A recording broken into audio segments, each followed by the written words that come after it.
ಪರಿಶಿಷ್ಟ ಸಮುದಾಯಗಳ ಅಭಿವೃದ್ಧಿಗಾಗಿ ಮೀಸಲಿಟ್ಟ ಅನುದಾನ ರಾಜ್ಯ ಸರ್ಕಾರ ದುರ್ಬಳಕೆ ಮಾಡಿಕೊಳ್ಳುತ್ತಿದೆ.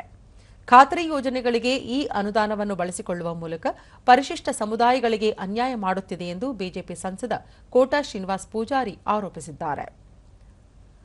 ಮಂಡ್ಯದಲ್ಲಿಂದು ಅವರು ಸರ್ಕಾರ ದಲಿತ ವಿರೋಧಿ ಧೋರಣೆಯನ್ನು ಅನುಸರಿಸುತ್ತಿದೆ, ದಲಿತರ ಅಭಿವೃದ್ಧಿಗಾಗಿ ಸ್ಥಾಪಿಸಿರುವ ವಿವಿಧ ನಿಗಮಗಳಿಗೂ ಅನುದಾನವನ್ನು ಕಡಿಮೆ ಮಾಡಲಾಗಿದೆ ಎಂದು ಟೀಕಿಸಿದರು.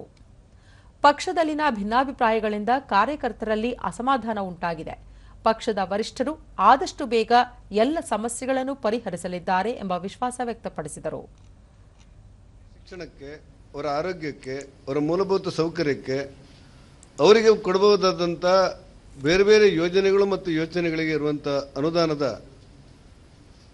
ಕಡಿಮೆಯಾಗಿ ಆ ಸಮುದಾಯ ವಾಸ್ತವಿಕವಾಗಿ ಸೊರಗಿ ಹೋಗುತ್ತೆ ಆರ್ಥಿಕವಾಗಿ ಅನ್ನೋದನ್ನು ಗಮನದಲ್ಲಿಟ್ಟುಕೊಂಡು ಯಾವುದೇ ಕಾರಣಕ್ಕೆ ಹಿಂದೆ ಕೊಟ್ಟಿರುವಂಥ ಅನುದಾನವನ್ನು ಮತ್ತೆ ವಾಪಸ್ ಕೊಡಬೇಕು.